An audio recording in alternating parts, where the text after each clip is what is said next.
우리의 예배를 받으시는 예수님은 전능자이십니다. 전능자이신 예수님을 기억하는 자가 복이 있습니다. 사람의 가치는 전능하신 예수님을 믿는 순간부터 결정됩니다. 여러분은 예수님을 구주로 영접하셨습니까? 비록 사람의 가치가 얼마만큼 존귀하다는 것을 이미 예수님이 결정해 주셨고, 오늘 예배를 통해서 그 일들에 관한 내용들을 드러내 주시는 하나님의 은혜가 임하게 될 줄 믿습니다. 그러니까 구원받은 그리스도인은 아무렇게나 살면 안 돼요. 믿음으로 살아야 돼요. 우리는 존귀한 하나님의 자녀들입니다. 믿음으로 살면요, 주의 영광으로 호유해 주셔서 어디를 가든지 존귀함을 얻게 하십니다. 교회 성장학자들의 통계에 의하면 오래오래 기억되는 사람이 있답니다. 어떤 사람일까요? 예배의 자리에서 만난 사람이 가장 오래 기억된다는, 여러분 부인할 수 없는 통계입니다. 옆에 있는 분 누가 앉아 있는지 2초만 바라보세요. 2초만. 그리고 저를 바라보세요. 왜 우리가 예배의 자리에서 만난 사람들이 오래오래 기억될까요? 지금 하나님의 영광으로 우리를 둘러주셨는데, 우리에게는 영원한 생명이신 예수 그리스도께서 내 안에 계십니다. 영원한 생명에 대한 증거는 영원한 즐거움입니다. 예배를 함께 우리가 드리면서 찬양했는데 즐거움으로 충만해져서 세상이 줄 수 없는 하나님의 영광을 노래했잖아요. 그리고 더욱이 우리에겐 영원한 생명이 있다는 증거가 있기 때문에 우리는 좀 달라요. 우리는 하나님 차원에서 인생을 사는 사람들인 줄 믿습니다. 그러니까 예배 자리에서 만난 사람들이 오래오래 기억될 수밖에 없잖아요, 여러분. 제가 대학생들을 오랫동안 지도할 때 영적 민감함을 가진 형제 자매들이 있습니다. 어떤 형제 자매들은요, 30분마다 알람을 설정해 놓고 예수님을 기억하기 위해서, 여러분 우리가 삶의 현장에서 예수님을 기억하기만 하면 우리의 삶의 현장은 기적의 현장이 될 줄 믿습니다. 예수님은 전능자이시잖아요. 예수님은 전능하신 하나님이시잖아요.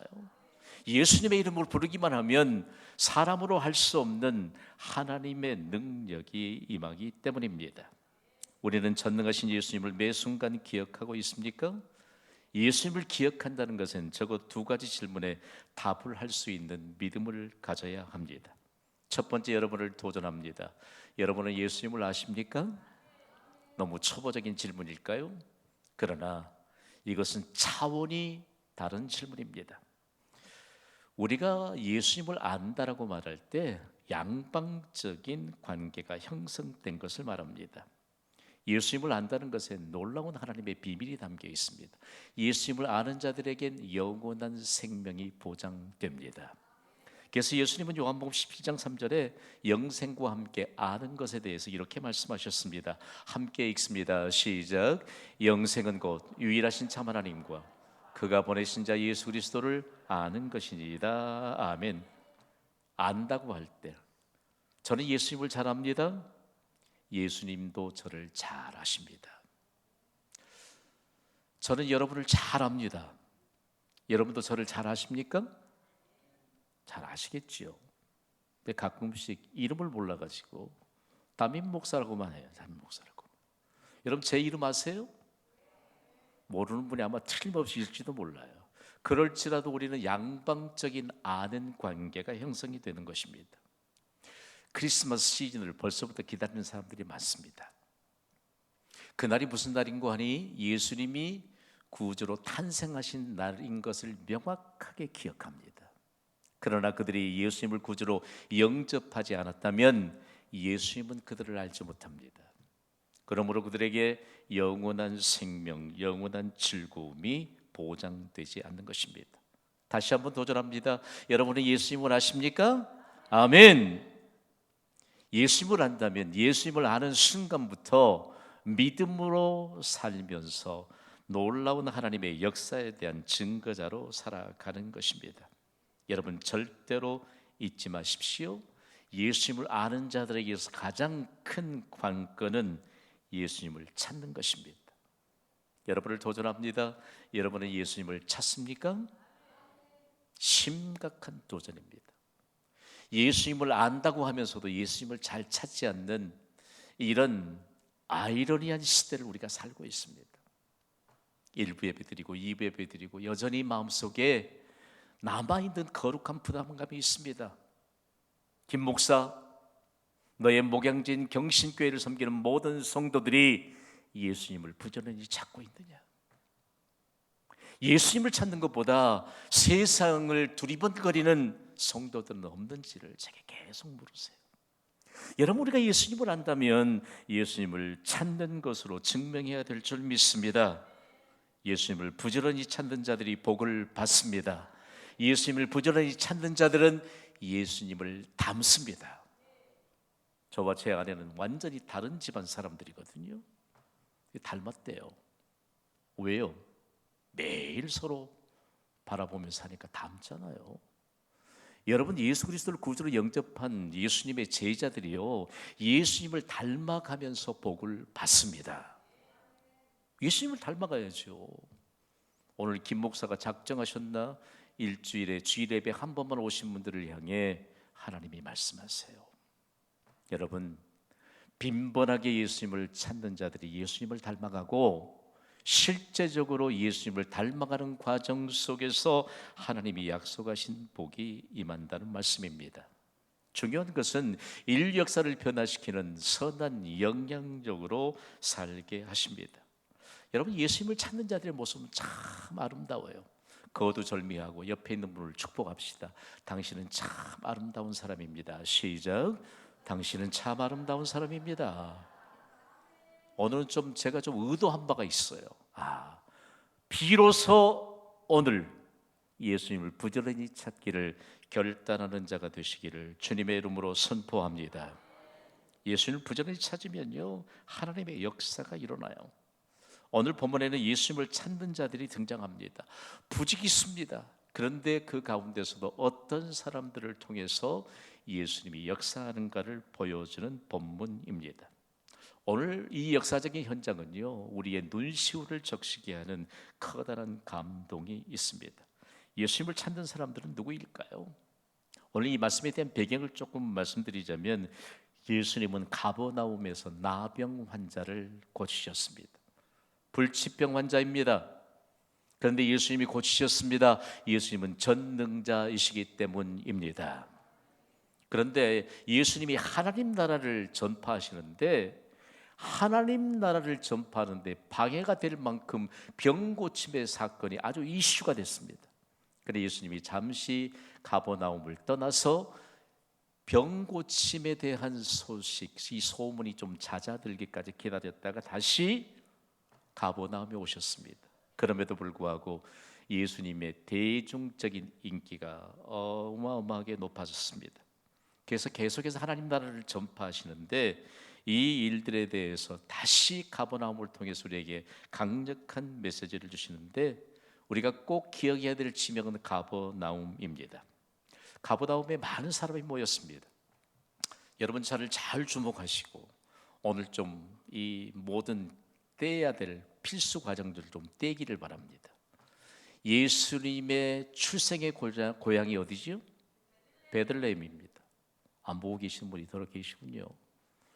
예수님의 성장의 고향이 어디지요? 나사렛입니다.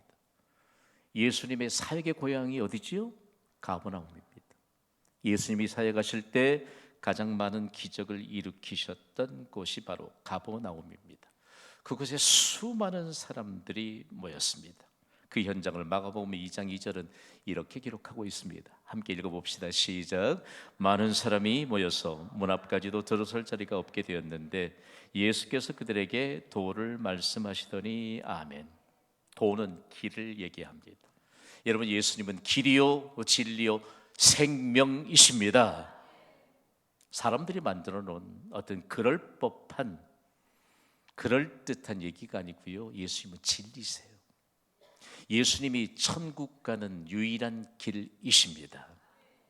성경은 원문에는 유일한 것으로 명확하게 구분하고 있는데 우리말 성경에는 그저 뭉뚱거리게 번역해 놓았습니다. 여러분, 도라고 하는 것은요, 실제적으로 얼마만큼 하나님의 역사할까? 잘 들어보십시오. 예수님이 길이요 진리요 생명이신데 길이신 예수님께서 과연 사람들을 어떻게 두 구분하시는지, 하나님 나라를 받아들이지 않아서 멸망하는 자들과 그리고 하나님 나라를 받아들여서 구원받는 자들로 구분되는 것이 예수님이 말씀하시는 도입니다. 길입니다. 메시지입니다. 하나님 나라는 예수님이 다스리는 모든 통치 영역을 말합니다. 오늘 시간 예수님을 구주로 영접하셨습니까? 우리에게는 천국 가는 길이 보장된 줄 믿습니다.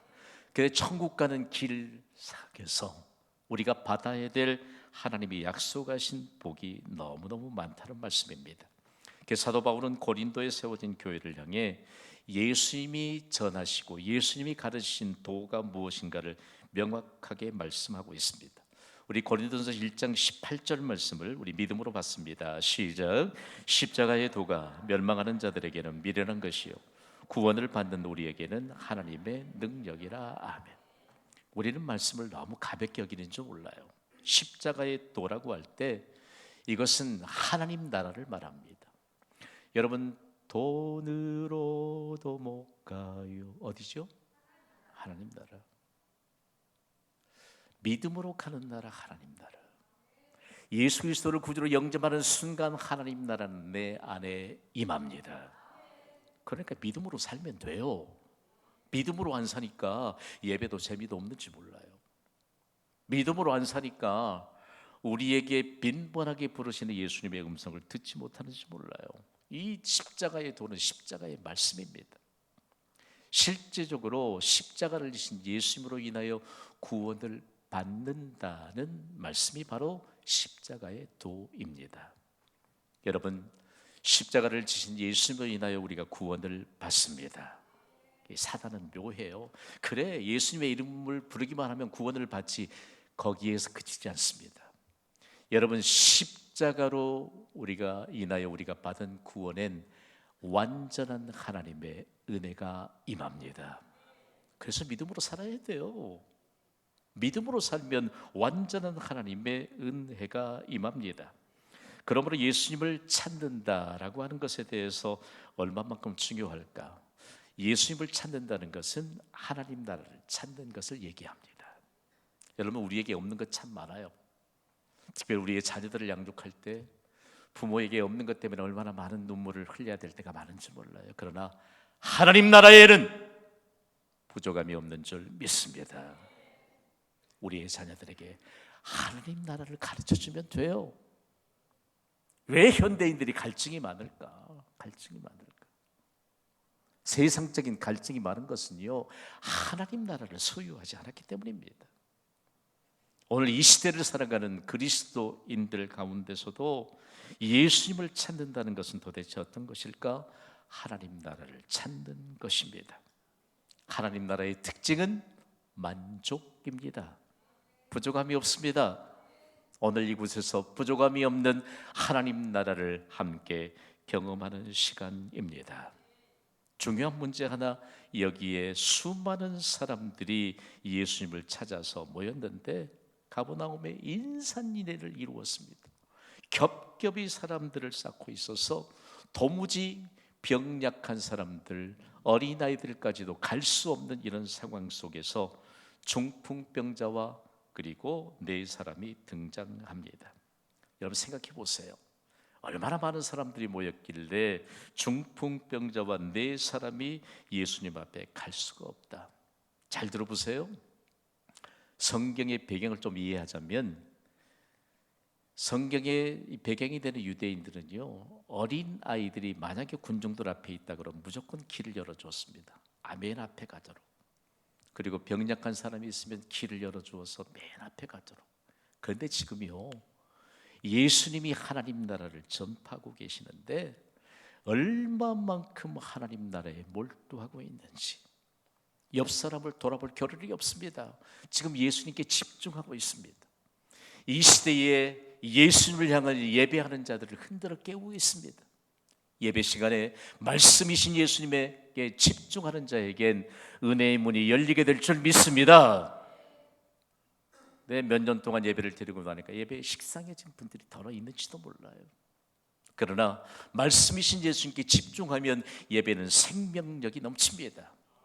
우리가 아무리 일상에서 육체적인 활동으로 피곤하고 힘이 들었다 할지라도 이곳은 영적인 활동으로 전환하는 특별한 은혜의 시간이 예배입니다. 상관없습니다. 영적인 이와 같은 아름다운 관계가 형성되는 예배를 통해서 우리가 힘을 얻습니다. 도무지 예수님 앞에 갈 수가 없어서 5사람이 위험한 행동을 결단합니다. 그 중에 한 사람은요, 그냥 매트에 누워 있습니다. 매트에 누워 있습니다. 그러나 4사람의 건장한 사람이 이 사람을 데리고 어떤 행동을 했는지 오늘 본문 마가복음 2장 3절과 4절은 이런 충격적인 사실을 우리에게 알려줍니다. 우리 함께 읽습니다. 시작. 사람들이 한 중풍병자를 4사람에게 메워 가지고 예수께로 올세 무리들 때문에 예수께 데려갈 수 없으므로 그 계신 곳에 지붕을 뜯어 구멍을 내고 중풍병자가 누운 상을 달아내리니 아멘. 누운 상은 매트를 얘기합니다. 간이용 매트. 왜 이 4사람이 위험한 행동을 결단했을까요? 자기 집의 지붕도 아니고 물론 뜯기에 용이하게 된 주택 구조이긴 합니다만 남의 집이잖아요. 그럼에도 불구하고 어떻게 지붕을 뜯어내고 거기에서 이 중풍병자를 달아내려서 예수님 앞에 내려놓았을까라고 하는 사실입니다. 이 위험한 행동을 하는 사람들을 통해서 우리에게 주시는 메시지는 과연 무엇일까요? 여러분, 예수님은 과연 누구실까요? 그리고 예수님을 이미 만난 사람들에게 우리에게 있어서 가장 중요한 것은 도대체 어떤 것일까요? 오늘 우리에게 일평생 붙잡아야 될 메시지를 오늘 중풍병자를 4사람이 메고 와서 지붕을 뜯어서 예수님 앞에 내려놓는 이 상황을 통해서 우리는 강력한 교훈적인 메시지를 받습니다. 여러분, 예수님을 찾는 자들에게 무엇이 중요할까요?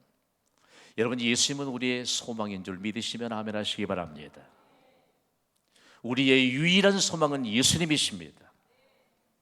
유일한 소망을 다른 것과 그럴싸하게 교차적으로 이해하면 예수님도 좋고 다른 것도 좋고 세상도 좋고 이 시대에 가장 갈급한 영혼들이 모이는 곳이 경신교회이기를 주님의 이름으로 선포합니다. 갈급해야 돼요. 내가 예수님을 만나서 예수님은 모든 문제 해결자이시잖아요.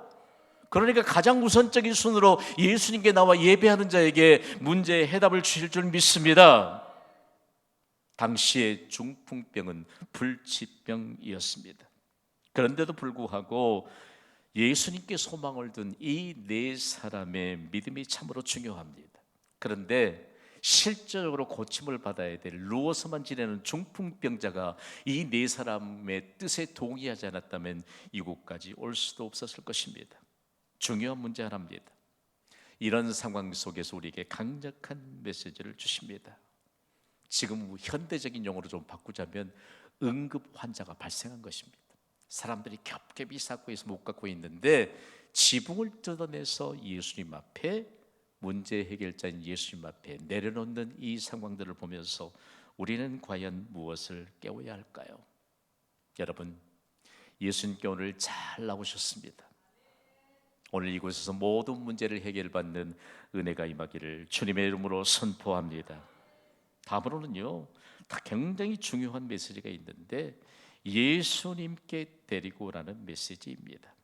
중요한 문제, 얼마만큼 예수님께 데리고 오는 것이 중요한가라고 하는 것인데 예수님께 데리고 온 모든 사람들은 고침을 받았습니다. 오늘 우리는 과연 누구를 예수님께 데리고 오는 것일까요? 사도행전 5장 16절에는 당시에 얼마나 많은 사람들을 예수님께 데리고 왔던지 그 믿음의 역사를 이렇게 기록하고 있습니다. 사도행전 5장 16절을 우리 함께 읽습니다. 시작. 예루살렘 부근에 수많은 사람들도 모여 병든 사람과 더러운 귀신에게 괴로움 받는 사람들을 데리고 와서 다 나음을 얻으니라. 아멘. 여러분, 이 예배의 주관자는 예수님이십니다. 이 예배를 통해 사람이 할 수 없는 일들을 나타내십니다. 우리에게 부정적인 요소 깨끗하게 제거해 주시는 은혜가 있기를 주님의 이름으로 선포합니다. 왜 그래 교회에 오셔가지고도 좀 박지 못한지, 교회에 오셔서도 왜 그렇게 부정적인 요소들을 갖고 있는지, 경신교회는 그런 거 없는 줄 믿으시기 바랍니다. 없어요. 발 못 붙여요. 제가 경신교회 담임 목사로서 선언합니다. 어두운 그늘을 예수 그리스도의 이름으로 물리치는 경신교회로 주님 다시 오실 때까지 우리 함께 믿음으로 섬겨낼 수 있는 자가 복이 있는 줄 믿으시기 바랍니다. 어두운 심령, 예수님의 이름을 부르기만 하면 다 사라져요. 어두운 그늘은 사라지고 희망의 놀라운 역사심에 대한 확실한 증거가 임하게 될 텐데, 그렇다면 오늘 우리는 누구를 예수님께 데려오고 있는 것일까요? 자, 이 현장에서 예수님에 대해서 강력한 메시지를 주시는데, 예수님은 우리의 믿음을 보십니다. 우리의 믿음을 보시는 예수님은 불가능이 없으십니다. 그러니까 우리의 믿음을 통해서 불가능이 없으신 예수님을 나타내 주시는데, 중풍병자와 그를 데리고 온 사람들의 믿음을 보셨습니다. 오늘 산부 예배자 여러분, 오늘 산부 예배를 섬기는 우리의 믿음을 예수님이 보십니다. 그 결과를 오늘 본문인 마가복음 2장 5절은 이렇게 기록하고 있습니다. 함께 읽습니다. 시작. 예수께서 그들의 믿음을 보시고 중풍병자에게 이르시되 작은 자야 내 죄사함을 받았느니라 하시니. 아멘. 예수께서 그들의 믿음을 보셨습니다. 여러분, 오늘 산부 예배자들의 믿음을 예수님이 보십니다. 그런데 중풍병자의 병을 못 고쳐주시지 않고 하나님 나라가 임하게 하셨습니다. 여러분, 하나님 나라는 전폭적인 죄사함의 은혜 안에서 임합니다. 우리는요, 용서받을 수 없는 죄를 가지고 태어났습니다. 그러니까 하나님 나라가 내게 임하도록 예수님께서 십자가를 지시고 우리의 죄를 담당해 주셨는데, 예수님의 이름을 부르는 순간 내게 하나님 나라가 임합니다. 그렇다면 죄 사함으로 인해서 병 고침은 예수님의 다스림 안에서 이루어진다는 사실들을 가르쳐 주고 있습니다. 여러분, 하나님 나라를 소유하셨습니까? 하나님 나라에는 우리의 필요한 모든 것이 예비되어 있는 줄 믿으시기 바랍니다. 이것이 바로 믿음이에요. 그러면 죄사함과 병 고침은 예수님의 다스리심 안에서 이루어지는 일인데, 믿음을 보시는 예수님은 과연 어떤 분이실까? 여러분, 예수님은 전능하신 하나님이십니다. 예수님은 전능하신 하나님이신데, 중풍병자에게 죄의 사함을 선언하신 예수님이 전능하신 하나님이신 것을 그대로 증거하고 있습니다. 여러분, 죄의 사함의 권세는 오직 하나님께만 있습니다. 예수님은 이 땅에 오신 하나님의 실제이십니다. 예수님이 선언하실 때 죄의 사함의 권세가 그대로 임한다는 사실들을 우리에게 가르쳐주고 있습니다. 그럼에도 불구하고 그곳에 있는 서기관들, 기득권을 가진 종교 지도자들이 하나님을 모독한다고 생각하고 있습니다. 왜냐하면 그들이 지금까지 누리고 있었던 기득권, 잘못된 믿음에 관한 내용들을 예수님이 지적하시고 예수님이 그들의 마음속에 있는 죄를 지적하시기 때문입니다. 예수님이 이들의 생각마저 꿰뚫어 보셨습니다. 이어서 예수님 자신을 이렇게 드러내십니다. 마가복음 2장 9절을 우리 함께 읽습니다. 시작. 중풍병자에게 내 죄사함을 받았느니라 하는 말과 일어나 내 상을 가지고 걸어가는 하는 말 중 어느 것이 쉽겠느냐. 아멘. 여러분 보십시오. 예수님께는 불가능이 없는 줄 믿습니다. 어느 게 쉽겠느냐? 예수님께는 모든 것이 가능합니다. 그러나 하나님 나라는 그 무엇보다 중요합니다. 그래서 예수님은 거듭 말씀합니다. 인자가 땅에서 죄를 사하는 권세가 있는 줄을 너희로 알게 하려 하노라 라고 말씀합니다. 여러분, 우리 이 시간 예수님의 이름을 한번 불러봅시다. 예수님, 예수님, 예수님이 내 죄의 문제를 해결해 주심을 믿으시면 아멘 하시기 바랍니다. 이것이 바로 믿음이에요. 예수님의 이름을 부르는 순간 사람으로 그리고 세상으로 할 수 없는 죄의 문제가 해결됩니다. 그러면 중풍병자에게 죄의 사함을 예수님이 선언하셨는데 믿음이 있었을까요? 예수님이 죄 사함을 선언하신 중풍병자의 믿음이 있다는 사실들을 확인하기 위해서 이렇게 말씀합니다. 내가 내게 이르노니 일어나 내 상을 가지고 집으로 가라 하시니. 지금 중풍병자가 거동할 수 없어서 매트에 누운 채로 네 사람에 의해서 들려서 예수님께 나왔습니다. 그런데 예수님이 일어나 내 상을 가지고 내 매트를 가지고 집으로 가라고 하셨습니다. 여러분, 얼마나 귀중한 하나님의 은혜에 관한 내용인지 모릅니다. 자, 중풍병자에게 예수님의 말씀대로 행하는 믿음이 있었습니다. 중풍병자는 자기 몸을 움직일 수 있는 기능을 잃어버린 사람이었지만 예수님이 선포하시는 말씀대로 행하는 믿음이 있었습니다. 그 믿음대로 행할 때 완전한 치유가 임하였습니다. 마가복음 12장 12절은 이 역사적인 현장을 이렇게 기록하고 있습니다. 함께 읽습니다. 시작. 그가 일어나 그 상을 가지고 모든 사람 앞에서 나가거늘 그들이 다 놀라 하나님께 영광을 돌리며 이르되 우리가 이런 일을 도무지 보지 못하였다 하더라. 아멘. 중풍병자가 예수님의 말씀대로 행하였던 믿음의 현장은 충격 그 자체였습니다. 오늘 3부 예배자 여러분, 해결되지 않는 문제는 무엇입니까? 그런데 예수님이 중풍병자에게 일어나 내 매트를 가지고 집으로 가라고 말씀합니다. 오늘 이 예배에 우리가 가진 모든 현실의 문제에 대한 해답을 예수님이 우리에게 선포하신 줄 믿습니다. 우리는 일어나 우리의 삶의 현장으로 믿음을 따라 가면 됩니다. 그러면서 빈번하게 예수님을 찾는 자들을 향해 예수님께서 오늘 우리 모두에게 말씀합니다. 여러분, 전능하신 예수님은 믿음을 보십니다. 위험한 행동, 남의 지분까지 뜯어내면서 중풍병자를 예수님 앞에 달아서 내렸던 그 네 사람의 믿음과 말없이 그 네 사람과 함께 동일한 믿음으로 예수님 앞에 누운 채로 가서 이제 일어나라고 말씀할 때 일어나 그 매트를 가지고 집으로 돌아가기 위해 발걸음을 옮기던 그 중풍병자의 모습, 걸어보지 못했습니다. 사람들이 비난합니다. 그러나 예수님이 일어나라고 할 때, 순종할 때 그는 일어났고 건강한 활동력을 가진 한 사람으로서 자기의 삶의 현장으로 돌아가게 되었습니다.